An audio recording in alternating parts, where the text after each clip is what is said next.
The broadcast is now starting. All attendees are in listen-only mode. Good evening. We're calling this meeting to order. Today is Wednesday, July 26th, and today is our special council meeting. Madam Clerk, please call the roll. Councilman Oscar Puig Corvée. Here. Councilwoman Maureen Porras. Councilwoman Dina Cabral. Present. Vice Mayor Rafael Pinedo. Present. Mayor Christy Fraga. Present. Mayor, you have quorum. Thank you. Please rise for Pledge Allegiance, led by Councilwoman Maureen Porras. I pledge allegiance to the flag of the United States of America and to the republic for which it stands, one nation, under God, indivisible, with liberty and justice for all. Thank you. I know it's not part of the agenda, but I'd like to call for a moment of silence and prayer for the director of Miami-Dade County, Miami-Dade County's police, Freddie Ramirez, and the terrible incident that happened. So if we could just for a moment have a moment of silence and silent prayer for him.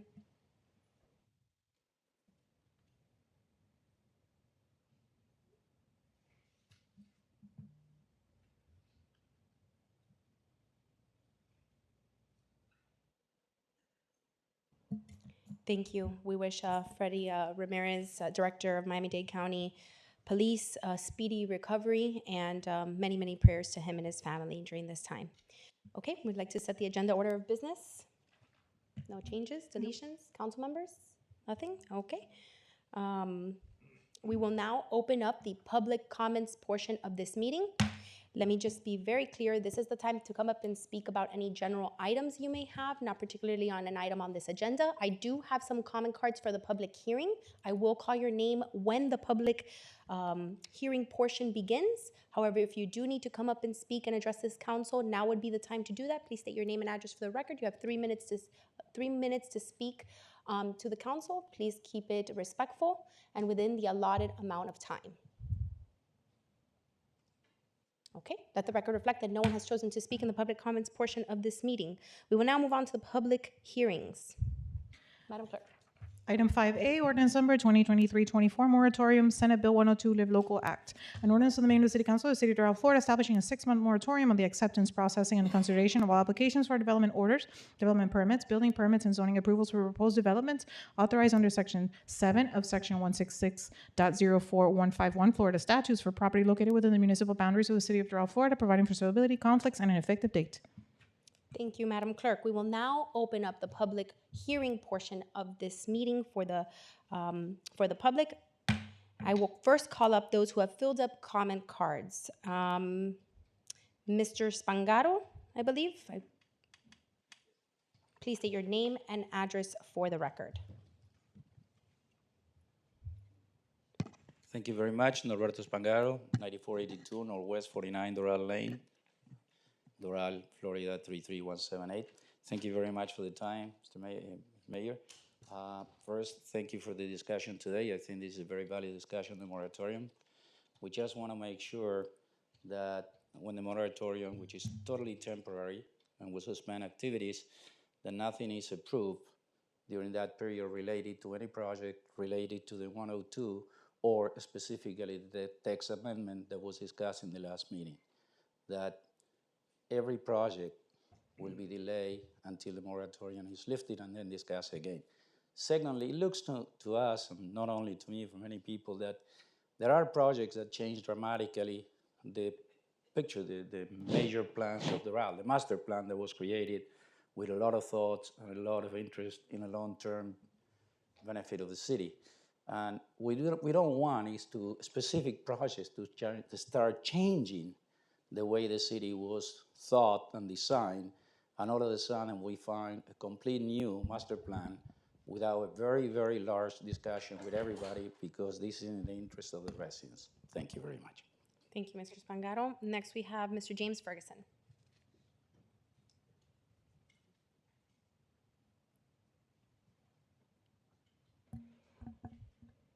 Madam Mayor, if I could ask the speakers to please raise their mic up when they speak so we can catch their comments. Thank you, sir. My name is James Ferguson, 9822 Costa del Sol Boulevard, Doral. Dear City Council, thank you for this meeting tonight. I'm the president of Costa del Sol, one of the oldest and largest communities in Doral.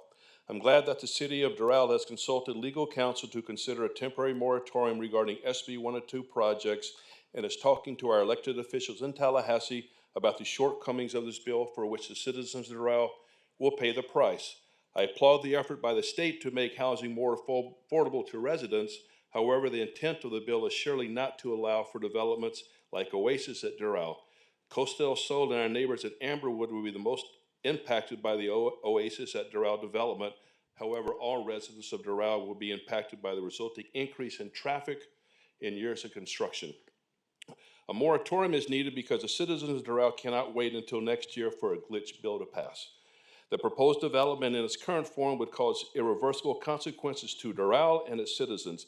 The city can't allow this project to move forward in its current form. Our residents are extremely concerned about the size and scope of the proposed Oasis project and its high density.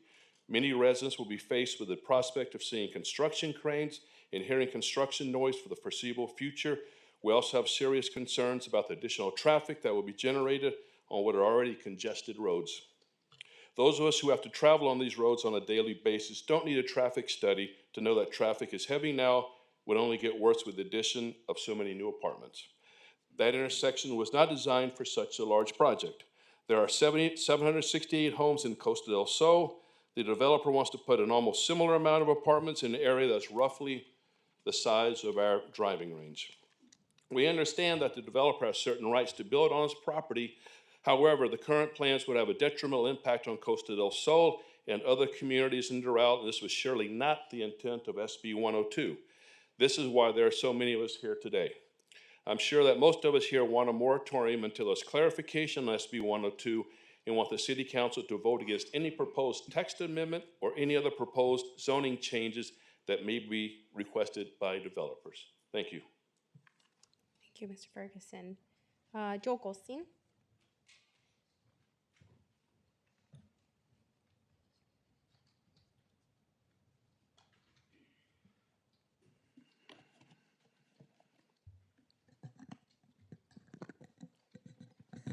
I had this problem the other night at a hearing. Good evening, Joseph Goldstein, Attorney Law Offices at 701 Brickell Avenue, here on behalf of a couple of folks that are looking at developing in Doral.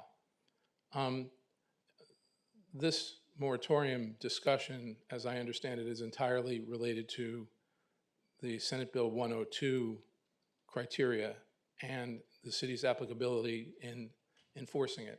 And what the city appears to be saying, at least in this moratorium hearing, is that you need to tell the state that their legislation is ineffective, difficult to implement, and is not appropriate. And somehow, you're seemingly, from a legal perspective, saying that you, the state, you've passed some legislation.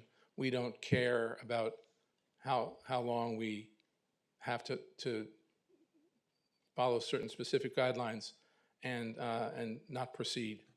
I point out that the Live Local Act, Senate Bill 102, specifically provides that the local government must approve with conditions, or deny an application within 120 days of filing.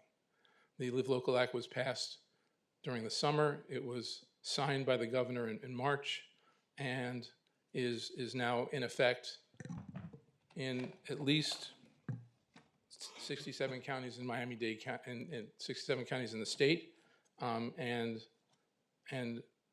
they seem to be finding their way rather easily. I think I've received about 10 different guidelines from different municipalities as to how they're implementing the law.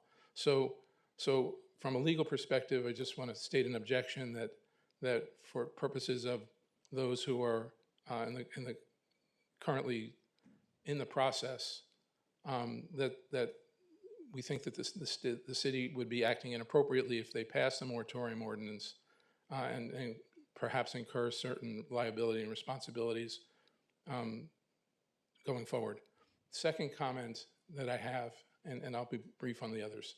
The second comment I have, there is case law out there that specifically provides that to conduct a moratorium hearing, you have to follow the formalities of a rezoning.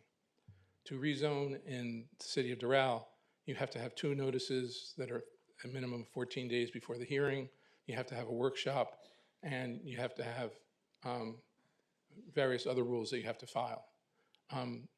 That is not happening in this case, and I believe that procedurally holding this hearing today without 15 days' notice and running a process that doesn't apparently yet contemplate something like the moratorium, something like the workshop would be inappropriate and something that we would be forced to seek to enforce. The last and really probably the most important, just all law aside, all procedure aside, the city of Doral, 30 seconds. 30 seconds, Mr. The city of Doral has been one of the, if not the best business center, business municipality in decades. You have been wonderful, and many of you have been here for a long time. This proceeding sends a bad message. And I understand that sometimes you have to send a bad message and sometimes you have to do what you have to do. But I do want to point out that it has been customary when you've had moratorium hearings in Doral to grant sort of a grandfathering for those applications that have already been filed. There are a couple of applications that have been filed, 1 or 2, and we think that those should be allowed to go through the process. We think that if you do pass a moratorium ordinance, that you should pass along with it a clause that says that the proceedings and the applications that have been filed shall be considered, because we pay thousands and thousands of dollars in application fees, tens of thousands of dollars in planning fees. Here we are, and suddenly we're being told that there's a 60-day, or excuse me, a 6-month hold on proceeding. So with that, we state those 3 objections as to what's proceeding. Thank you, Mr. Goldstein. Yvette Gonzalez-Pekovic.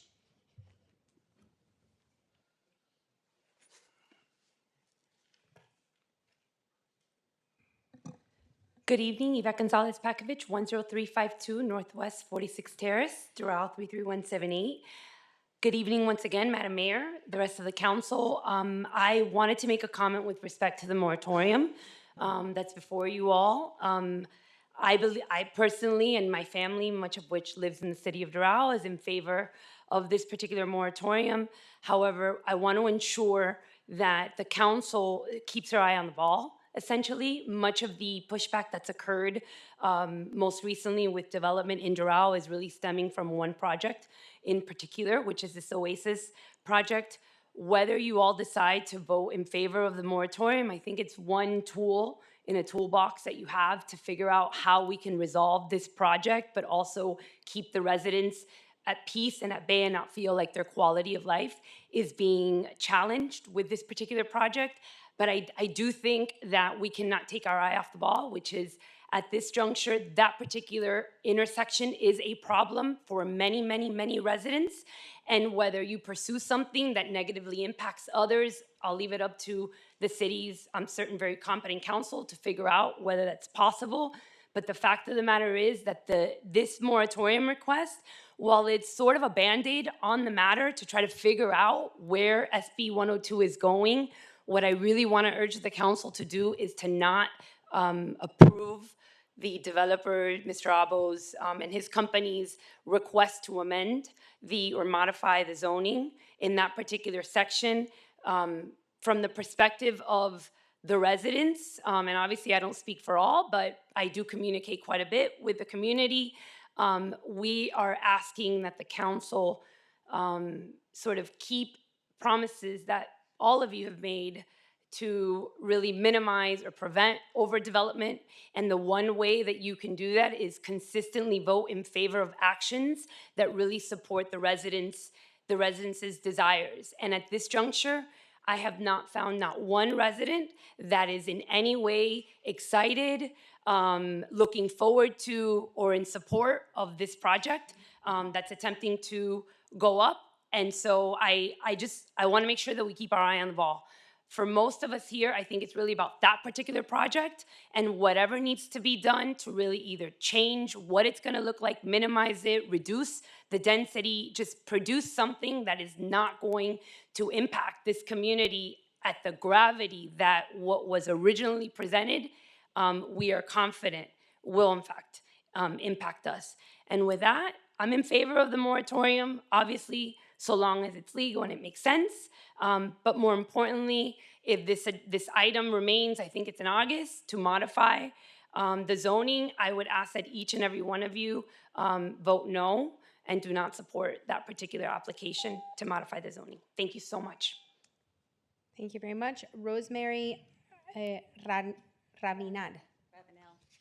Good evening. Rosemary Ravenel, 3705 Estepona Avenue in Costa del Sol. I want to express concern as a citizen and someone committed to this community that there isn't much transparency as to the reasons behind this moratorium or this project overall. There's been a strong sentiment among neighbors that this is a project that is skewing much in favor of the developer and much in danger of encroaching into the quality of life of my community and Doral overall. So I'm requesting more transparency. Perception is that you're kicking the can down the road and with this moratorium, buying some time until there's conditions that are more favorable. Could be among the leadership of the homeowners associations involved and impacted. So I really want to understand what this means and not think that this is just a Band-Aid on something that really is concerning. And this will set a precedent for other developers like this. Let's not kid ourselves. There's going to be a large, massive, densely in that corner of 97th and 41st, which will impact Costa del Sol, a community that is unique and should be considered special, being the first subdivision, first residential community in Doral. We want to preserve that quality of life, and I request that attention from this council. Thank you. Thank you. I think this says Patricia Rubio. Is that Patricia? I decline. Okay, no problem. If anybody else would like to speak at this time that has not filled out a comment card, please make us aware and come up to the podium at this time. Any other comments? This will be the only portion of comments from the public. So if you would like to speak, now is the time. Okay? Being none, we close public comment portion. Madam Clerk, let the record reflect that no one else has chosen to speak on this item. And I will just say some very, very quick comments because I want to turn it over to our legal and attorney very quickly. I just want to say that I called this meeting so we can meet as a united body in hand with our very involved community so we can all understand the impacts of Senate Bill 102 to this community and to our quality of lives. I think that we've all been able to have certain discussions and met and been able to have an opportunity to meet not only with our staff and have a better understanding. I know some of us have met with legislators, and I think we need to continue as a united body doing that and really letting people know how this affects our community. And so I think that this is a very important discussion, and after having more discussions about it with our legal team and all of us having the ability to read the memos and the law completely, and now that it's in place, I think that this is an opportunity for us to put our heads together, work together to protect our community. So with that, I'll turn it over to Valerie Vicente, which is our city attorney, to explain the ordinance that's been prepared and also her analysis. Thank you, Valerie. Thank you, Madam Mayor, Council. So first, briefly, I want to go over what SB 102 is for the benefit of the public and what it's not. So SB 102 is a comprehensive housing bill that is designed to increase the availability of affordable housing. And one of the ways that the bill seeks to accomplish that is by preempting local governments from applying their use, height, density regulations, as well as their hearing processes for affordable housing projects that meet the criteria of the statute. So while the bill preempts those four kind of categories, the city is still allowed to apply the remainder of their land development regulations and their comprehensive plan. So the bill does not affect the city's ability to impose its setbacks, its lot coverage, buffering, floodplains management ordinances, and the like. The bill went into effect July 1st.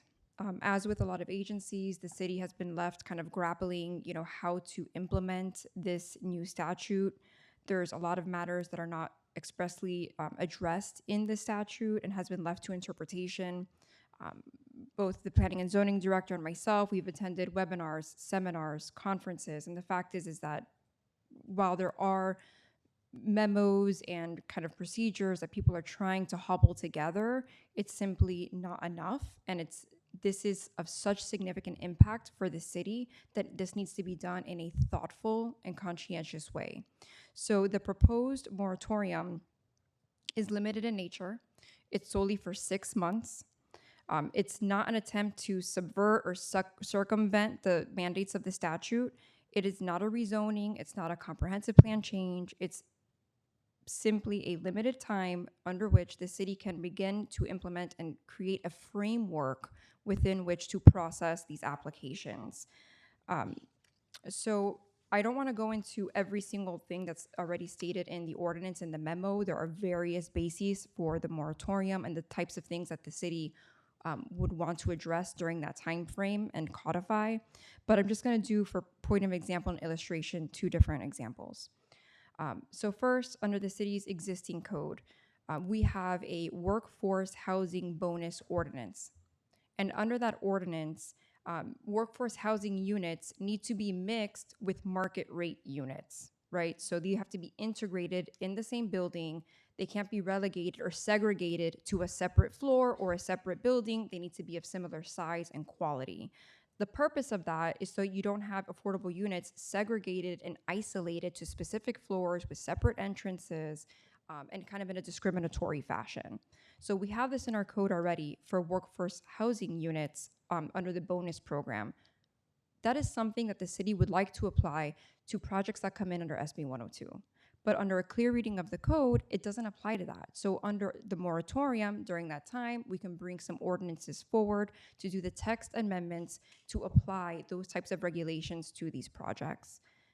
Another example has to do with how the city will enforce the requirements and the compliance with the requisite number of affordable housing units in a given project. So in order to qualify under SB 102, they have to provide a minimum number of units of affordable housing, 40% of the residential component.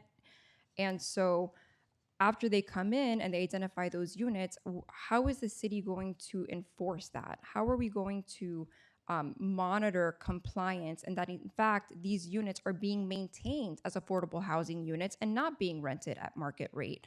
Right now, we don't have a process for that in our code.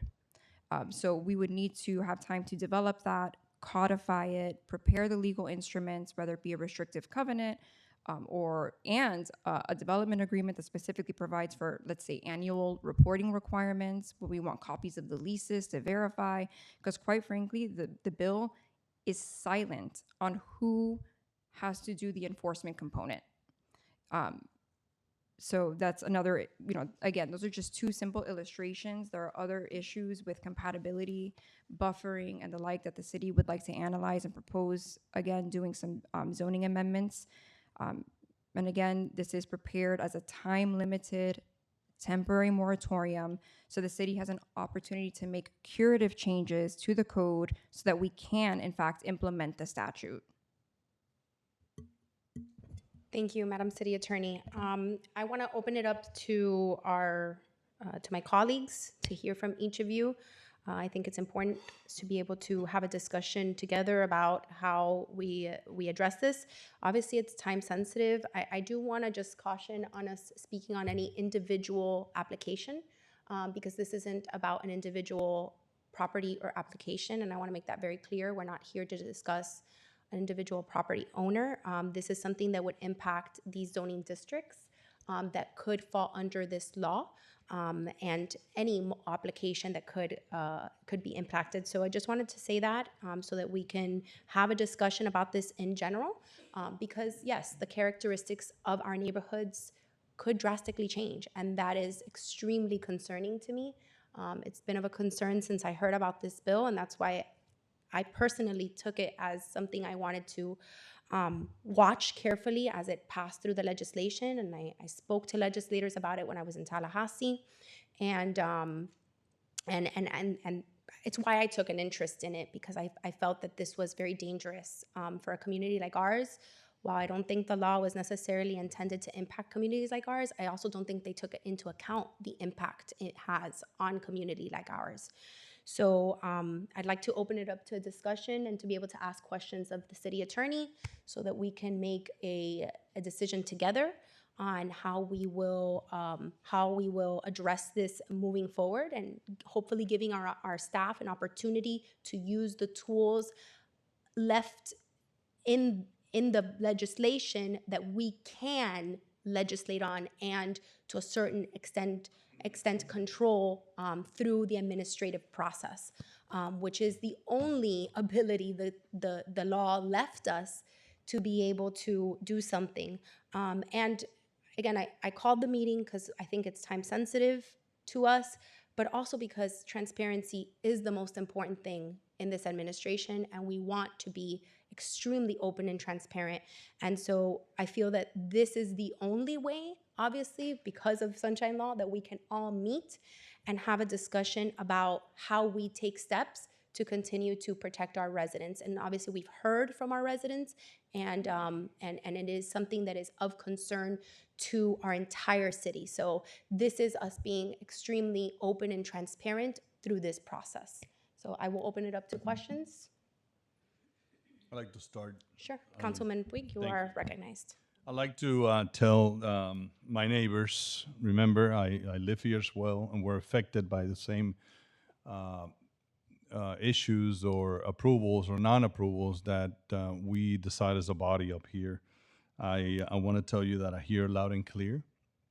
I will support this moratorium for the fact and the only reason that our attorney said we need time to be able to create law to adjust as much as we can and where is allowed within the bill to protect our city. The bill, it's very specific on what they can do at a broad base or at a 39,000 square feet flight, but down to the nitty-gritty, it's very vague. There's a lot of questions still. So that allows us as well to create ordinances that will, as much as we can, protect the city. So we need this time to be able to do that. And that's why this moratorium is important.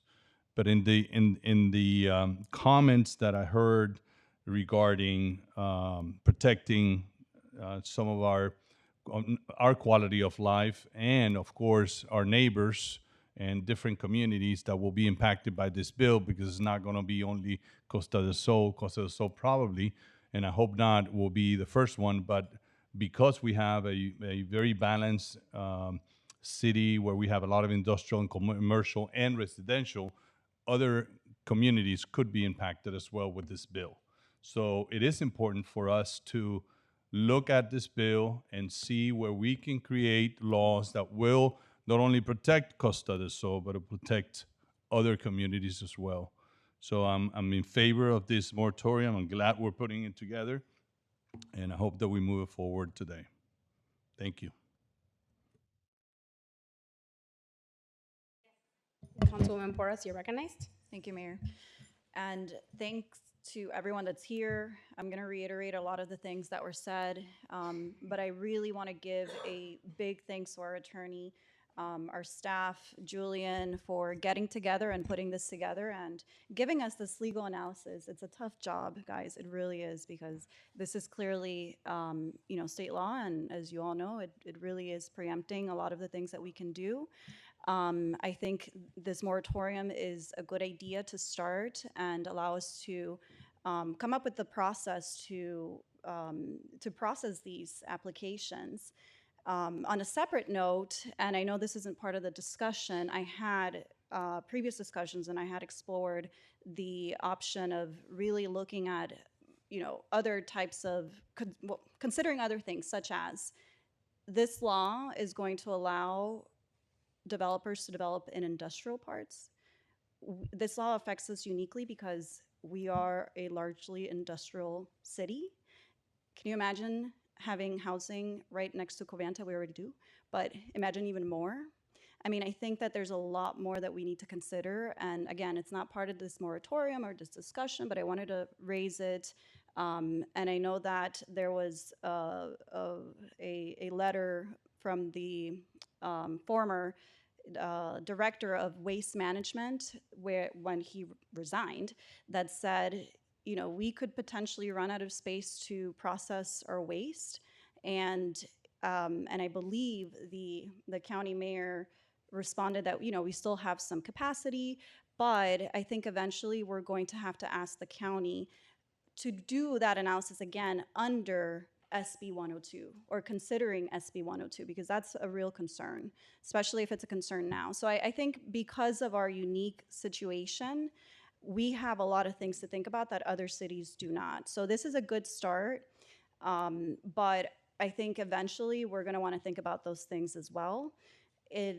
Along with the current language in the moratorium, and along with the processes, I don't know if this is the right time to talk about some of, you know, the things that we'd like to see in that process, but I would like the process to have some sort of language that requires notice to council every time, you know, we have this sort of application that comes in, even though we're preempted from approving or denying it. I think that it's important for not just the council to know that these applications exist, but also the community. So maybe having like a depository where, you know, it says we have certain applications pending, so that we are, you know, in compliance with full transparency, and so that the community knows every time an application like this comes in. So I don't know if this is the right time to bring that up. I don't know if we're going to have another meeting where we're going to discuss, you know, some of the ideas and things we'd like to see in that process, but I wanted to mention that. I do also want this moratorium to apply retroactively. I think that obviously anything that's enacted is prospective unless we state that it should be retroactive. This benefit was not in effect until July 1st. So, you know, it hasn't even been a month since this law took effect. So I think it's a little disingenuous to say that it's been pending a long time. I don't think that the city was required to review this application under SB 102 until the law took effect, which was July 1st. So I would like this moratorium to be applied retroactively. And also, again, you know, take that other part that I mentioned into consideration when creating this process.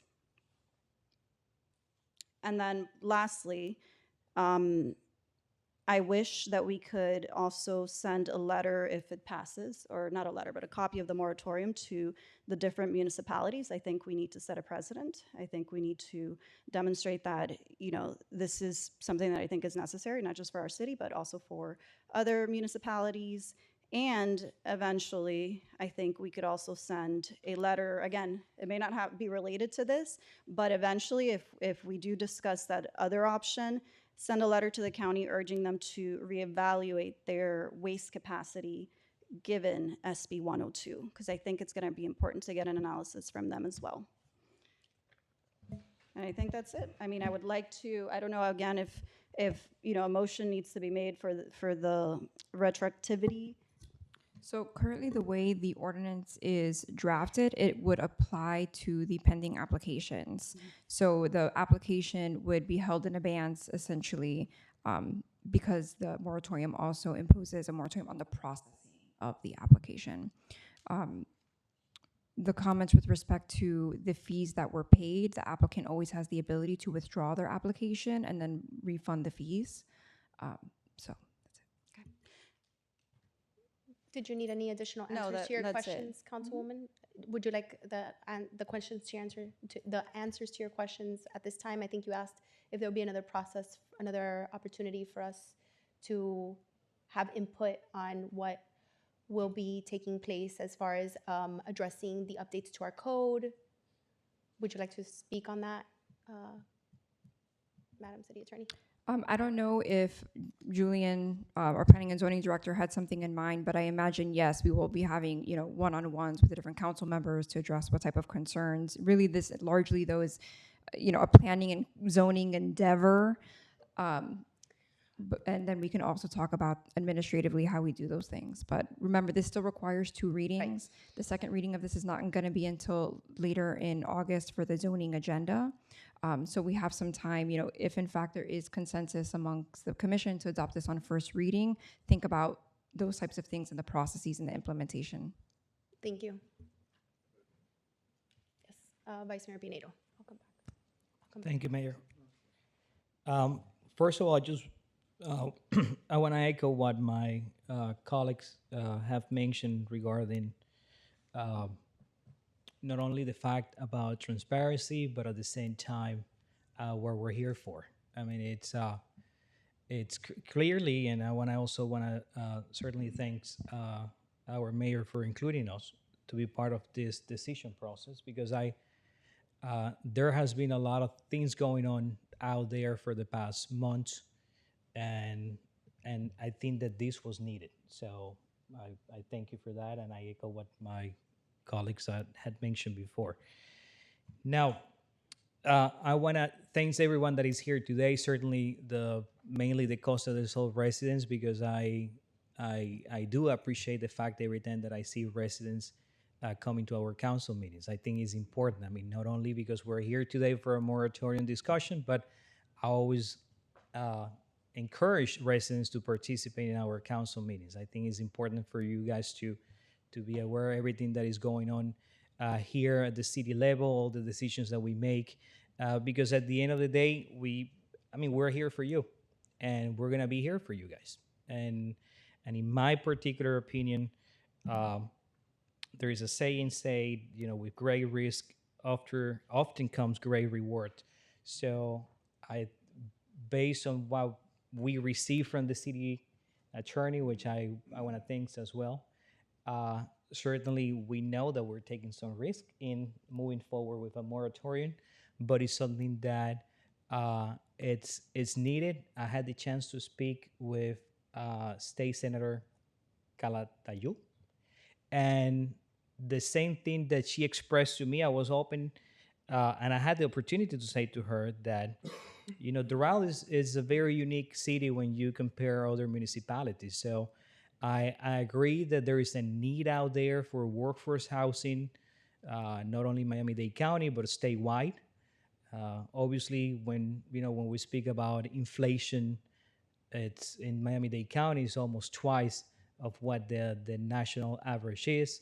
We know how hard it is for police officers, teachers, paramedics, firefighters to actually afford to live in a municipality like Doral with the salaries that they have.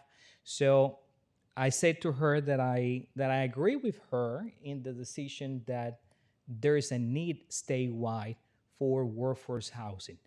At the same time, I said that Doral is very unique, and we cannot compare certainly the position that we have as a city with other municipalities statewide, based on what we just mentioned. We're a combination of industrial, commercial, and residential. So having said that, I also want to mention that the information that she provided to me is very similar to what actually our city attorney actually put together for us with the memo that was provided regarding the SB 102.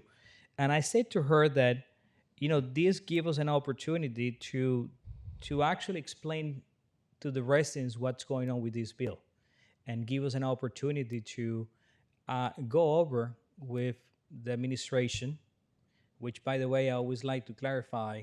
You hear the word administration, council, is 2 different things. I mean, we have the administration, we are the council. So it's always good to make the distinction that they're 2 different things. And also that it is important to go out there and explain to the residents the difference between when you hear the terms about text amendment, change of line use. I mean, those are terms that most of the residents are not familiar with.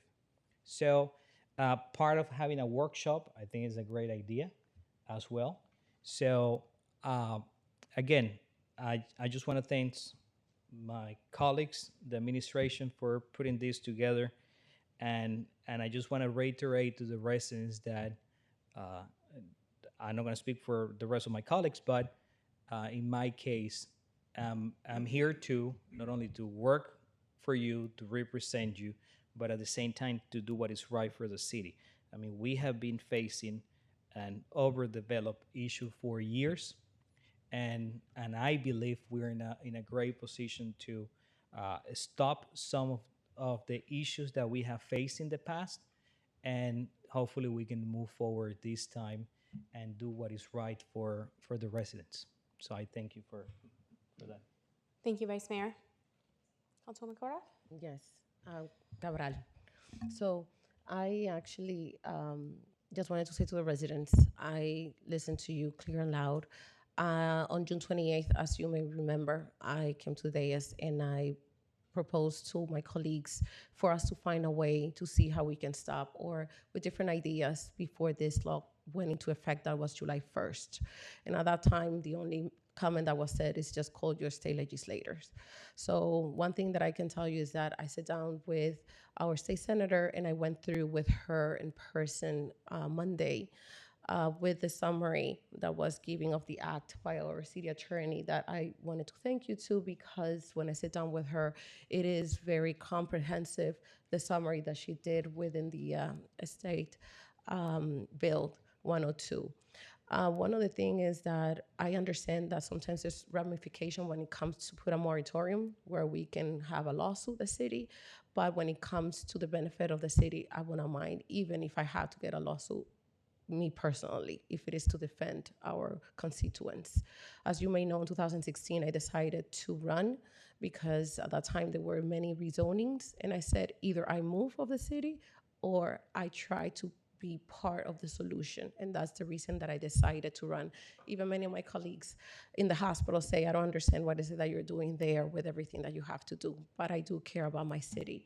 Another thing is that I also understand that some of the ramifications that could come in the future opposing a state law is also some of the benefits and that we will receive from our state. Hopefully that will not be an issue for the funds that we need to move forward with different projects. I do also agree with Councilwoman Porras when she says that projects like this should be already at least notified to the council, so we will be able to be ready and to be able to advocate, not just to the developer, but also to our directors that are working with this type of application. I mean, we also knew since March 29 that it was when this bill was signed that this was coming, that was signed by our governor, and nothing was done. I mean, we have to wait until our residents start screaming for us then to come together and try to find a solution. So this is something that is not acceptable. I mean, since March 29, and I was not aware that this application was coming. So if I wouldn't know that this application was coming, when we already knew that this bill was passed, we have 3 months we had to be able to come together and work and see what we can do to represent and to take care of our residents. So this is not acceptable. I do have a question through the mayor to the city attorney, and I have another one to our city manager, if I may. Yes. To the city attorney. Let's say we pass this moratorium today. After those 6 months, what do we expect with this application? I mean, this application is gonna move forward, it's gonna get approved. What can we expect after the 6 months? So my understanding, there's only one pending application that's come in under SB 102. Or let's say any other Or any application that comes in. Or because any other application. This moratorium won't go into effect until after second reading. So if anybody else comes in with an application, it's going to be in the same situation. So any application would be not processed. It would be held, assuming they don't withdraw it. And then during the pendency of those 6 months, the city will enact several ordinances, clarifying to providing for the implementation of the bill, including different reporting requirements and whatever the like. And then those new regulations would apply to that application. Okay. My question to the city manager, I was concerned when I sit down with you on Monday, when I asked you was your opinion within this, in your interpretation within the law, and you're the manager. I mean, big part of the approval for whatever's going to, let's say that this could move forward, it will be under your hands, and also you as a leader from our directors. I wanted to hear from you, what is your opinion and your understanding of this state law? So, and we did have the conversation on Monday when we met. We do have, I'm not an expert in the planning and zoning, that's why we have a planning and zoning director. And it's important that he's on top of it. From my understanding, it's what has been said here today. The intent of the bill was to create an opportunity for affordable housing. However, I don't think, as also it's been stated, that there was, it was thought out with the entire state in mind, with a different type of zoning sections that there are: industrial, residential, office, and then there's other cities, for example, that are affected in different ways. And from what I had understood also is more of an intent, for example, like in the city of Miami, where there's a transportation corridor and they can build more housing there because there's closer to transportation for those affordable or lower income individuals that need to have that type of transportation as well. But from the experts, like our planning and zoning director, Julian Perez, has a really well understanding of it, was doing research, provided us information. As now we've been providing you guys with a letter to council, which is also on our website as well, so that anybody can read it with information in regards to some of the stuff that we're finding out. Along with that, I've heard all of you as well. When you want to be notified with the community, we want to be even more transparent and making it easier access so that people could get that information easily. And it's updating our website so that things are a lot easier to find and get that type of expertise from our staff as well. Along with that, our doors are always open, so if anybody wants to find out anything, we're here happy to provide that. I heard the workshop idea, I think, is also really well thought out. Thank you, Councilman Puig, for that, because I think that it would be important to continue to provide the information as we continue to learn about SB 102 or any state bill for that matter. There's another state bill that's coming in. I believe it's SB 740. It has to do with the business impact. And don't quote me on that number because there's so many over, from what I understand, and Julian can help me as he is the expert, and I think our building official as well, Mr. Cejas can assist us, that there was over 1,500 bills passed at the state level. That's a lot of information going on and a lot of things going on up there. And they were keeping track of everything and how things can affect the city, especially at the state level. And one of the things that we've learned from all of this is when we go up to Tallahassee, and I hope that all 5 of you can join us up in Tallahassee this year, when we go up so that way we can learn about all the stuff that's being passed at that time. But things are moving through the House, things are moving through the state, and things are happening in committee meetings on the side, and there's a lot of things happening out there. And it would be great if all 5 of you can join us for that, so that we can look at that together. Our state lobbyist is coming in August 9th to provide an update on some of the things that occurred this session, but along with that, also to hear you all for the state, for what we want to see at the next session, which is coming up very soon. And this is constantly happening on an annual basis, along with a biannual basis. I understand that you are relying also on our expert, but do you have any idea right now that you can share with us of how you're planning to move forward with this as an administrator? Absolutely. As a city attorney provided, we're going to hold it for 6 months. No, but I mean, aside from the 6 months, do you have, because I know that some comments have come that there might be some changes or planning to make some changes on the text amendment of our city. So I think that working with you all and some of these ordinances, along with our experts, Mr. Julian Perez, our city attorney, to update some of our ordinances so that the application, when they come in, they have to follow that comprehensive plan. Updating our comprehensive plan as well is also really important with that. Okay, so you still don't have anything, so I understand. So one thing is that moving forward is that I wanted to let you all know that I'm not going to allow any changes to the text amendment that is going to be in favor for our city to keep our comprehensive plan and our master plan, because we already have experienced what had happened when those changes are made. So I just want you to trust that I will be your voice and that I'm going to be looking after all of this. And hopefully my colleagues as well will join for us to make sure that we're going to keep protecting our city and our residents. Thank you, Councilwoman. Does that conclude your comments? Thank you. Conclude my comments unless there's something else that I will need to comment on. Absolutely. Mayor, can I just ask a follow-up? Yes, absolutely, Very Councilwoman quickly. Porras. So I just want to clarify. I know that, you know, you guys are going to take some time to create a process, but I want us to be involved. So how is that going to work exactly? Again, you know, I want to make sure that some of the things that I mentioned. So I just want to know, for clarification purposes, how we're going to be. What I'll do is I can get together with the planning and zoning director between first and second reading, and then at second reading we can articulate perhaps some sort of plan for engagement to get that feedback.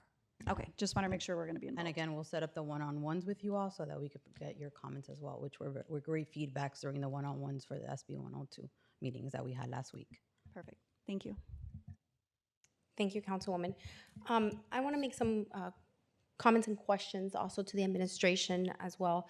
First, I do want to also thank the City Attorney's Office as well as the administration and our Development Services Director and Planning and Zoning for their attention to this, you know, over the past couple of months, really just following this, along with all the other bills that impact us. Like was said by the manager, this is not you know, specific, or this is not just one bill that we've been preempted to. This is just the one bill that preempted us in an aspect that is very public because of the impacts it has to development in our community. But we've been preempted, and our home rule has been encroached on for years. And this particular session, we saw more attacks on home rule than ever before. And our staff was really following these bills all along. And I just particularly took an interest in what was happening because I feel like it's one of my major priorities and jobs as your mayor to protect our city and preemption and home rule. And that's why I took a more interest in it than I have ever in my legislative history, because I'm in a different role now. And so I really followed all these bills very closely and turned to experts to explain to me the consequences and the impacts of these bills, because I am not an expert. I am not a planner.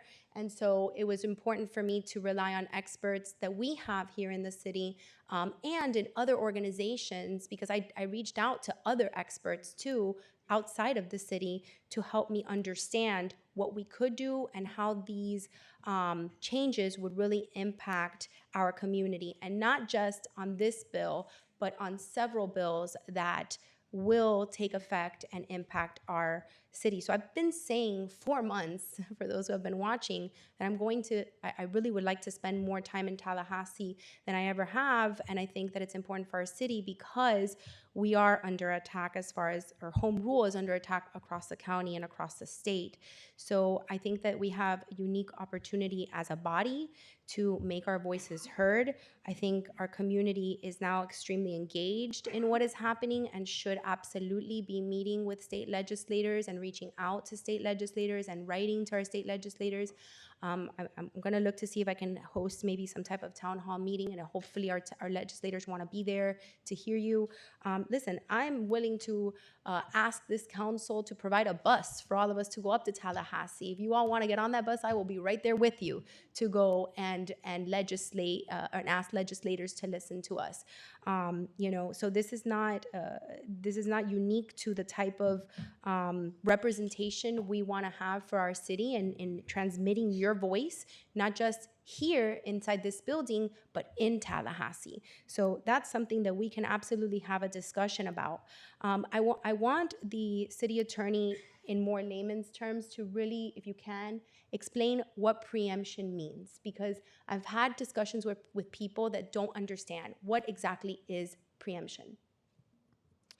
You're putting me on the spot. I but know, I'm sorry. I don't, without sounding too much of legalese, but essentially, so cities have home rule powers that are limited by, right, whatever the county or the state limits us by, right? So essentially, we can do what we can to legislate, with the exception of where this county and the state tells us we can't. That's essentially it. So in this case, generally, cities have power, and home rule power to provide for zoning and comprehensive plans and growth management plans that is inherently within the city's power. But now the state has come and said, well, you can, but with the exception of this, for these types of projects, you are preempted on applying your density, height, use, and hearing processes. So in another term, they basically strip away that oversight and, for lack of a better term, powers of the local body. Correct. Okay. Secondly, can you please explain what a moratorium is? So a moratorium is essentially just a pause in accepting applications and processing applications for zoning applications and building permits. That's it. It's just merely a pause. But why can a body enact a moratorium? For what purposes can a body enact a moratorium? For a legitimate public purpose. So in this case, it's to enact the legislation to implement SB 102. So again, the city's not rubbing their noses in the state's face, right? The city 100% understands that we are preempted. There's no intent to enact legislation at the city level that has to do with the density, the height, or none of those things. We understand that after these 6 months expire or the moratorium expires, that those things are going to be in place. This is just giving the city an opportunity to catch its bearings and to codify some reasonable regulations to implement processes that are important to the city and pertinent to growth management, and to mitigate the impacts of having these, incompatible uses. So again, we've already discussed, having these residential uses and commercial industrial zones that really the way the city has been planned are incompatible. So perhaps providing for additional buffering, looking into whether additional environmental analyses or studies should be performed for these types of projects. There are certain noise, pollution, environmental contamination issues that are industrial sectors that could impact a residential use. Typically, that's why the zonings are kept separately. So the moratorium will allow us a time to analyze those things and then implement, reasonable regulations during that time. Okay. You said something there that I think is extremely important, and it ties to two things. And when we are updating our code and making text amendments to be able to update our code, and I want to use those words, text amendment, because I don't want it to be confused, because the word text amendment has been used quite a bit, particularly in an application that has come through, and it's been utilized as if it was a change to a zoning of a property. And so text amendments will happen through this process to be able to codify our code, to be able to be able to use the areas of the bill that we can use to protect the likely areas that this bill can impact. My apologies. So for example, the illustration that I used earlier, we have the workforce housing bonus ordinance that is a text that exists in our land development regulations. In order to modify that so that similar criteria apply to affordable housing projects that come in, yes, we would have to do a text amendment to the land development regulations. Great. And that text amendment would also apply to our comprehensive plan. No, because the workforce housing bonus and those types of criteria are not specified in the comprehensive plan. That's just in our land development regulations. That would not require a corresponding comprehensive plan amendment. So for the example of that building, for example, that we would want a mixed building with commercial, with market units and the workforce units that are required to apply for the bill, instead of seeing an independent building, which is really the intent of the city through the code we already have. It'd be codifying it to make sure that it's applicable to all applications that come forward with, because now there is a law that incentivizes workforce housing. Exactly. In addition to the one that the city had. Right. Okay, so I just want to make sure that we understand the process that the city will go through next. Can you, and I know that Councilwoman Porras touched on this, and I think it's extremely important. I want to make sure that when we are involved in the process of making these text amendments to the code, so that we can utilize the tools that were left in the law administratively, that we do not have the right to unreasonably restrict the intent of the law. That is absolutely correct. That's why right now it's proposed as a 6-month moratorium. There is an absolute impetus on planning and zoning department, together with, obviously, with legal, to work together to put something together quickly, expeditiously. We can't let 6 months go by and come back and say, we've done nothing, we need another 6 months. That's not how this works. All the regulations are going to be tailored to just specifically what the city needs in order to implement SB 102, not overly onerous, and again, just reasonably related to effectuate the intent. And do we have an idea of how long this could take? And I know that, or how long is it expected for this to take? We're going to endeavor to do it within the 6 months. However, administratively, the process has already begun. Since the law was enacted, administration was already looking at possible changes that would protect the city. Yes. Correct. Okay. I just wanted to make that clear, because I think that it's disingenuous to make anybody believe that the city was not already taking action to protect us. This elected body came in December. In reality, by the time that we were settled in, it was January, February. There was a lot going on. Even then, I really tried to find the time to go up to Tallahassee and deal with some of these issues. This law has been talked about since way back last year. So there has been knowledge from former elected officials, and I would hope current elected officials, that this law was coming forward.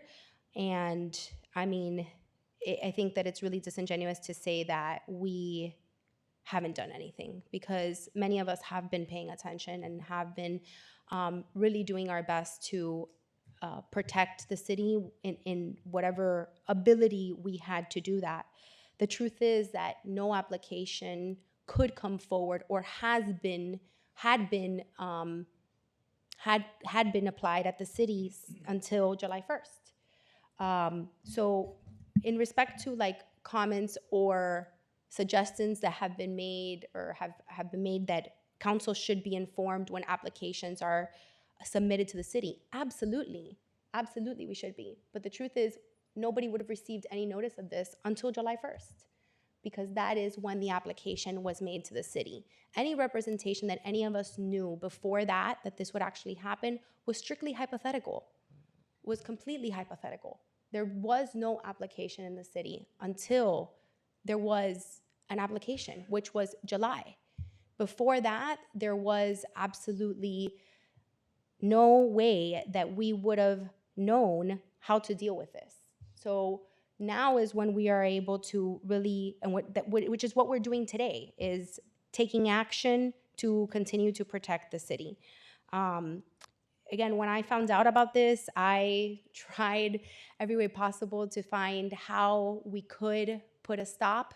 I asked about potential moratorium. Obviously, it's not ever the direction the city wants to take immediately, because it does set a precedent that we've never taken before as a city. We are a business-friendly city. I think controlled growth is extremely important in a community that's thriving.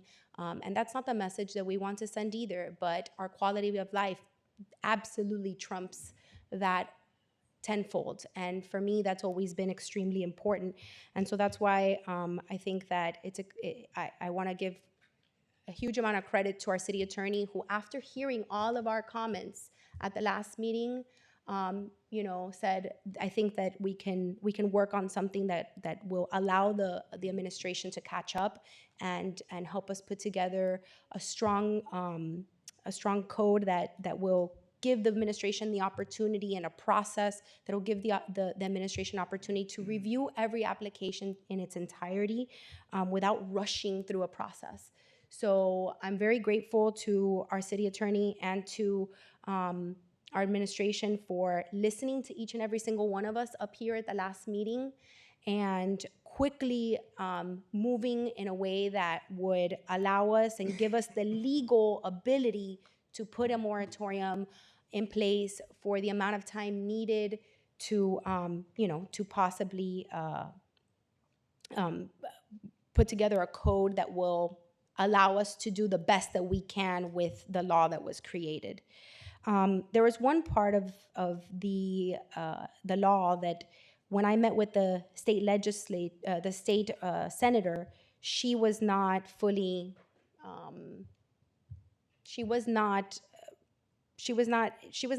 convinced that the city had the requirements to report, was required to report the workforce housing component of the bill. So I told her it was extremely onerous on us to have that the responsibility of checking and making sure that the property owner was enforcing the 40% workforce housing. And so that was a huge concern to me, that a city would have to take on that responsibility, especially a small city. So even a city like our size or a smaller city, that could become extremely onerous. And so she expressed to me that she didn't believe that the city was the one responsible for doing that reporting. But it seems that after the analysis that I read, and after some of our discussions, that the bill is really silent to this. Correct. The bill is silent on that issue. In fact, I was listening to a webinar just today by Florida planners, and same thing, bill is silent. Everybody's trying to figure out who is actually going to be the enforcing an agency to review it. So in the absence of any guidance of whether the state's going to do it, then it's going to fall on the city in the interim, because when you get, again, notices from people that these are not being sold as or rented as affordable units, they're going to be looking to you, to the council and to the city to do something about it. And again, they're receiving tax benefits in order to build these type of units. They're obviously getting the benefits of the additional density and height and the like. So they should have to remain compliant and provide the minimum required affordable units for the 30 years. So I was also told by the state senator that currently the Florida Finance and Housing Agency is taking comments from the public, and I believe from agencies at this time, on the bill, because while the senator did not make any representation that a glitch bill was in the works, she also didn't make any representation that a glitch bill wasn't in the works. So I think that it's something that I will absolutely be following to see if anything comes out of the Senate this year with potential amendments. And I think that many things have to be addressed in that process. But right now would be the time to submit our comments to the Florida Finance and Housing Agency. And so I would strongly request that we look into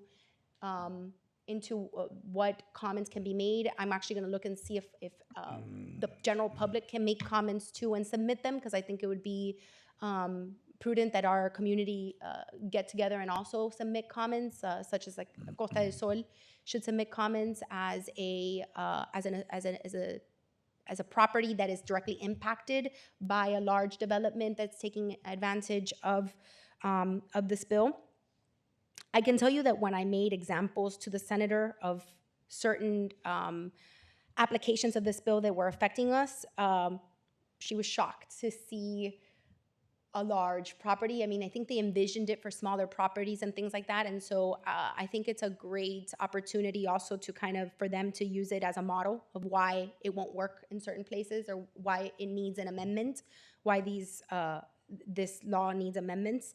So I think that this is an opportunity also for us to reach out to that agency and make sure that we are submitting all of our comments and that we're being heard. I also, and this goes to Councilwoman Porra's comments of letters to cities, I also want to prepare a letter to the League of Cities and to Miami-Dade County League of Cities on our concerns, as well as, again, I reached out to other cities. I reached out to the county and I asked for their memorandums because every city has prepared memorandums and processes that they are looking to enact in response to this bill.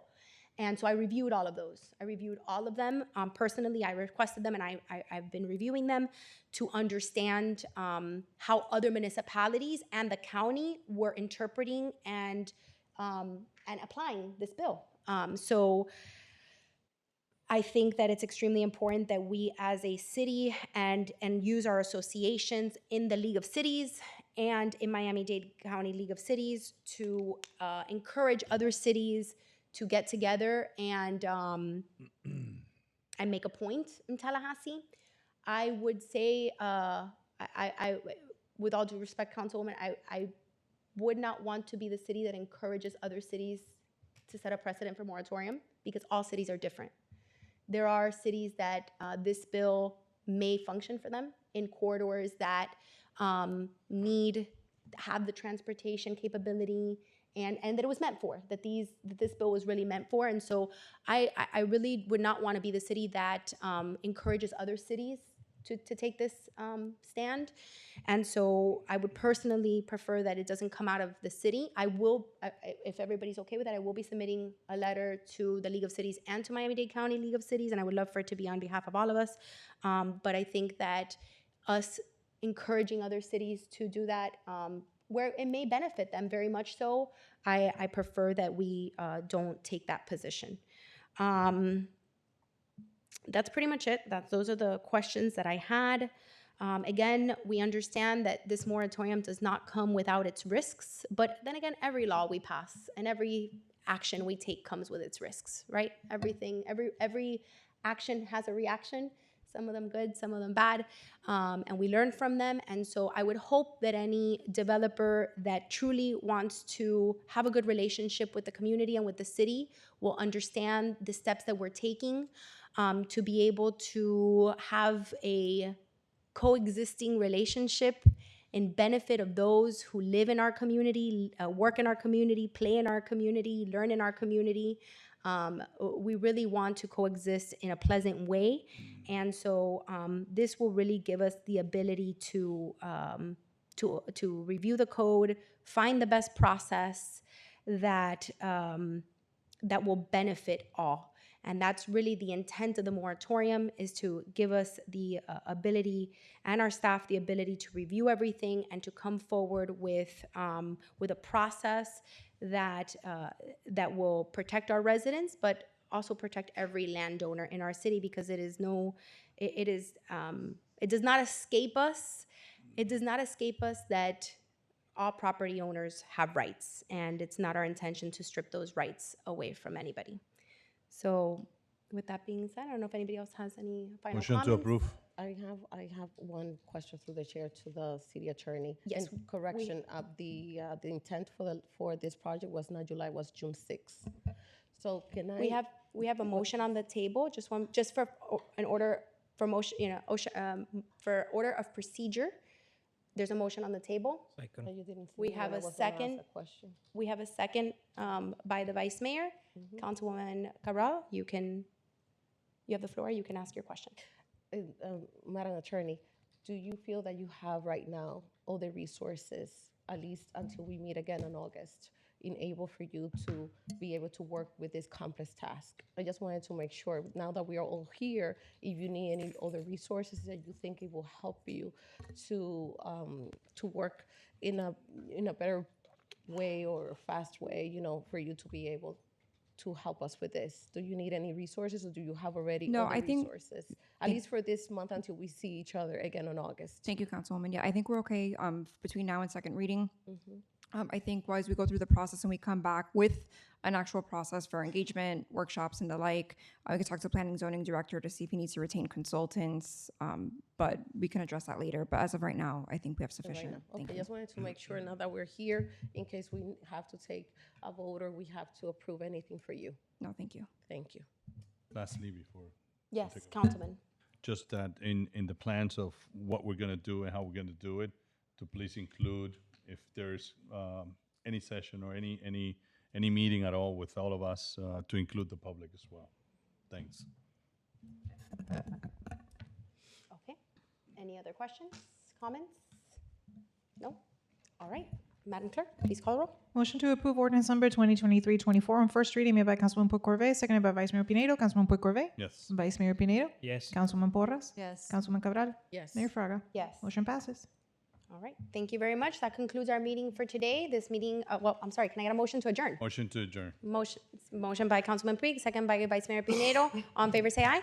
Aye. Meeting is adjourned.